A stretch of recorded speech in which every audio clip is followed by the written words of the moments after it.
बिस्मिल्लाहिर्रहमानिर्रहीम। मौलाना रूमी बाजार से गुजर रहे थे। मौलाना साहिब के सामने करियाने की एक दुकान थी। एक दरमियानी उम्र की खातून दुकान पर खड़ी थी और दुकानदार दराफ्तगी के आलम में इस खातून को देख रहा था। वो जिस चीज़ की तरफ इशारा करती, दुकानदार हाथ से उस बोरी से वो चीज़ निकालने लगता और उस वक्त तक वो चीज़ थैले में डालता जाता जब तक खातून की उंगली किसी दूसरी बोरी की तरफ नहीं जाती। और दुकानदार दूसरी बोरी से भी अंधाधुंध चीज़ निकाल कर थैले में डालने लगता। यह अजीब मंजर था। दुकानदार दराफ्तगी के साथ गाहक को देख रहा था और गाहक उंगली के इशारे से दुकानदार को पूरी दुकान में घुमा रहा था। और दुकानदार अलादीन के जिन की तरह चुपचाप इसके हुक्म पर अमल कर रहा था। खातून ने आखिर में लंबी सांस ली और दुकानदार को हुक्म दिया, चलो बस करो, आज की खरीदारी मुकम्मल हो गई।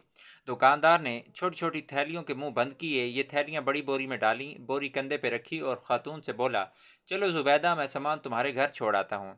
खातून ने नखवत से गर्दन हिलाई और पूछा, कितना हिसाब हुआ? दुकानदार ने जवाब दिया, जुबैदा, इश्क में हिसाब नहीं होता।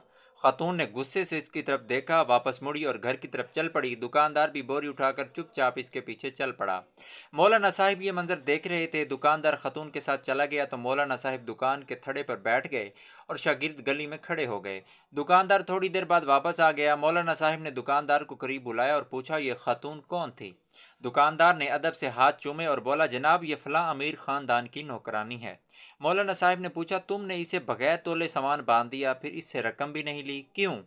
दुकानदार ने अर्ज किया, मौलाना साहिब, मैं इसका आशिक हूँ और इंसान जब किसी के इश्क में मुब्तला होता है तो फिर इससे हिसाब नहीं कर सकता। दुकानदार की ये बात मौलाना साहिब के सीधे दिल पे लगी। वो चकराए और बेहोश होकर गिर पड़े। शागिर्द दौड़े, मौलाना साहिब को उठाया, उनके चेहरे पर अर्क गुलाब छिड़का, उनकी हथेलियां और पांव रगड़े। मौलाना साहिब ने बड़ी मुश्किल से आंखें खोली।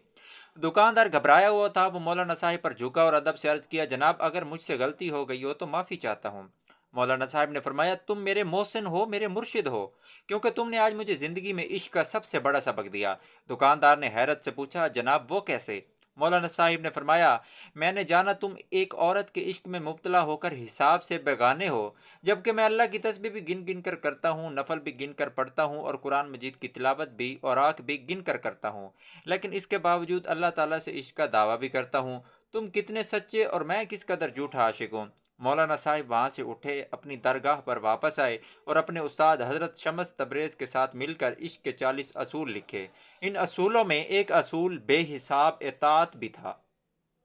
ये मौलाना साहिब मौलाना रूम थे और ये पूरी ज़िंदगी अपने शागिर्दों को बताते रहे कि अल्लाह ताला ने हमें नेमतें देते हुए हिसाब नहीं किया, चुनाचा तुम भी इसका शुक्र अदा करते हुए हिसाब ना किया करो। अपनी हर सांस की तार अल्लाह के शुक्र से जोड़ दो, इसका जिक्र करते वक्त कभी हिसाब ना करो, ये भी तुमसे हिसाब नहीं मांगेगा और ये कुल्ले इश्क इलाही है। सुबहान अल्लाह, सुबहान अल्लाह। दोस्तों, ये थी हकायत रूमी में से एक हकायत।